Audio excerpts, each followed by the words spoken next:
श्री गणेशाय नमः। नमः शिवाय नमः शिवाय नमः शिवाय नमः शिवाय। श्रावण मास महात्म्य अध्याय 16। शीतला सप्तमी व्रत का वर्णन तथा व्रत कथा। ईश्वर बोले, हे सनत कुमार, अब मैं शीतला सप्तमी व्रत को कहूंगा। श्रावण मास में शुक्ल पक्ष की सप्तमी तिथि को यह व्रत करना चाहिए।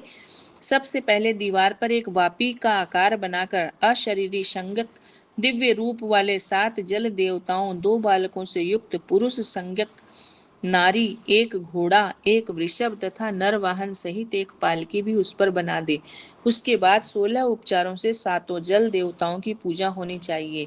इस व्रत के साधन में ककड़ी और दधी ओदन का नैवेद्य अर्पित करना चाहिए। उसके बाद नैवेद्य के पदार्थों में से ब्राह्मण को वायन देना चाहिए।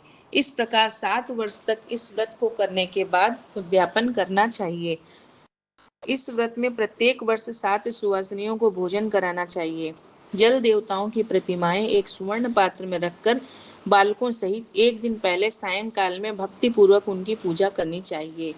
प्रातः काल पहले ग्रह होम करके देवताओं के निमित्त चरु में होम करना चाहिए।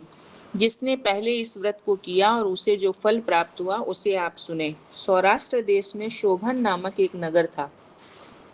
उसमें सभी धर्मों के प्रति निष्ठा रखने वाला एक साहूकार रहता था। उसने जल रहित एक अत्यंत निर्जन वन में बहुत पैसा खर्च करके शुभ तथा मनोहर सीढ़ियों से युक्त पशुओं को जल पिलाने के लिए सरलता से उतरने चढ़ने योग्य दृढ़ पत्थरों से बंधी हुई तथा लंबे समय तक टिकने वाली एक बावली बनवाई। उस बावली के चारों ओर थके राहगीरों के विश्राम के लिए अनेक प्रकार के वृक्षों से शोभायमान एक बाग लगवाया। लेकिन वह बावली सूखी ही रह गई और उसमें एक बूंद पानी नहीं आया। साहूकार सोचने लगा कि मेरा प्रयास व्यर्थ हो गया और व्यर्थ ही धन खर्च किया।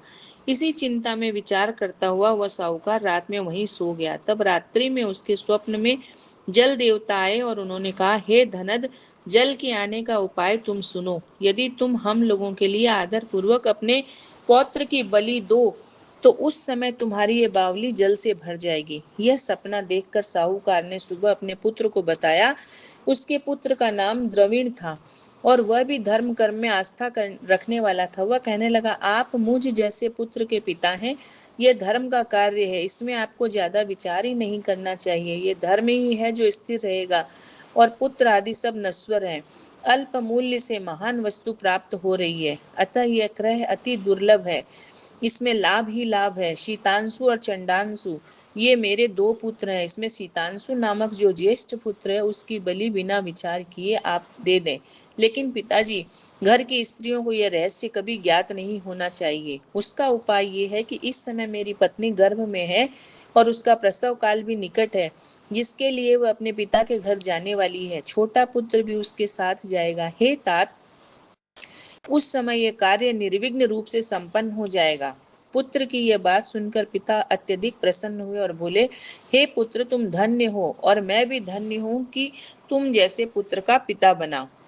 इसी बीच सुशीला के घर से उसके पिता का बुलावा आ गया और वह जाने लगी। तब उसके ससुर तथा पति ने कहा कि यह ज्येष्ठ पुत्र हमारे पास ही रहेगा, तुम इस छोटे पुत्र को ले जाओ। इस पर उसने ऐसा ही किया।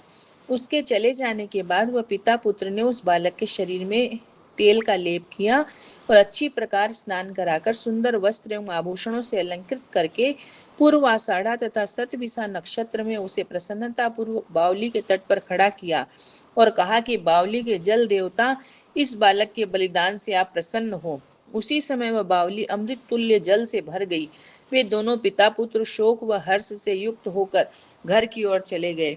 सुशीला ने अपने घर में तीसरे पुत्र को जन्म दिया। 3 महीने बाद अपने घर जाने को निकल पड़ी। मार्ग में आते समय उस बावली के पास पहुंची तो उस बावली को जल से भरा हुआ देखा तो बहुत ही आश्चर्य में पड़ गई।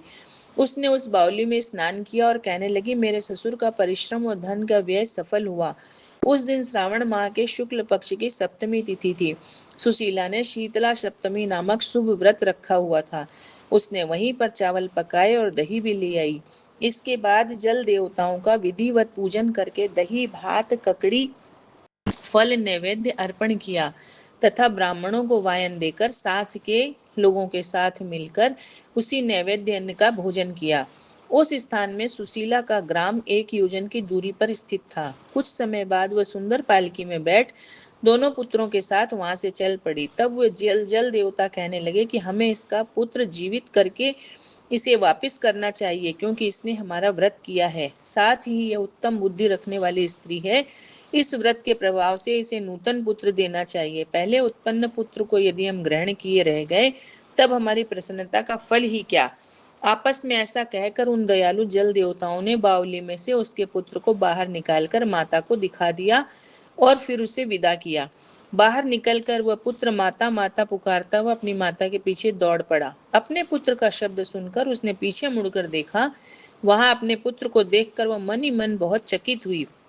उसे अपनी गोद में बिठाकर उसने उसका माथा सूंघा, किंतु यह डर जाएगा इस विचार से उसने पुत्र से कुछ भी नहीं पूछा। वह मन में सोचने लगी कि यदि इसे चोर उठा लाए तो ये आभूषणों से युक्त कैसे हो सकता है। यदि पिशाचों ने इसे पकड़ लिया था तो दोबारा क्यों छोड़ गए। घर में संबंधी जन तो चिंता के समुद्र में डूबे होंगे। इस प्रकार सुशीला सोचती हुई नगर के द्वार पर आ गई। तब लोग कहने लगे कि सुशीला आई है। यह सुनकर वे पिता पुत्र अत्यंत चिंता में पड़ गए कि वह न जाने क्या कहेगी। उसके पुत्र के बारे में हम क्या जवाब देंगे। इस बीच वह तीनों पुत्रों के साथ आ गई। तब ज्येष्ठ बालक को देखकर सुशीला के ससुर और पति घोर आश्चर्य में पड़ गए और साथ ही बहुत आनंदित भी हुए। वे कहने लगे, हे सुचि स्मिते, तुमने कौन सा पुण्य कर्म किया अथवा व्रत किया था।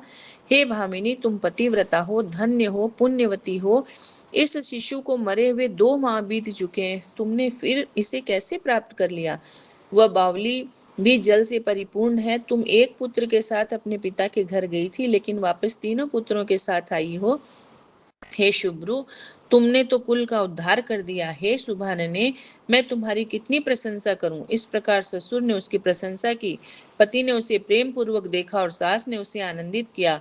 उसके बाद उसने मार्ग के पुण्य का समस्त वृतांत सुनाया। अंत में उन सभी ने मनोवांछित सुखों का उपभोग करके बहुत आनंद प्राप्त किया। हे वत्स, मैंने शीतला सप्तमी व्रत को आपसे कह दिया है।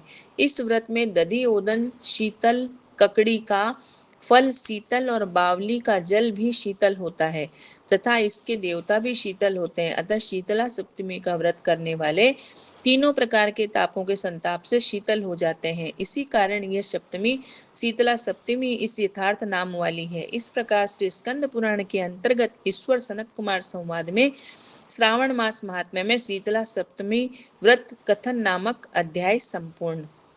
नमः शिवाय, नमः शिवाय, नमः शिवाय, नमः शिवाय।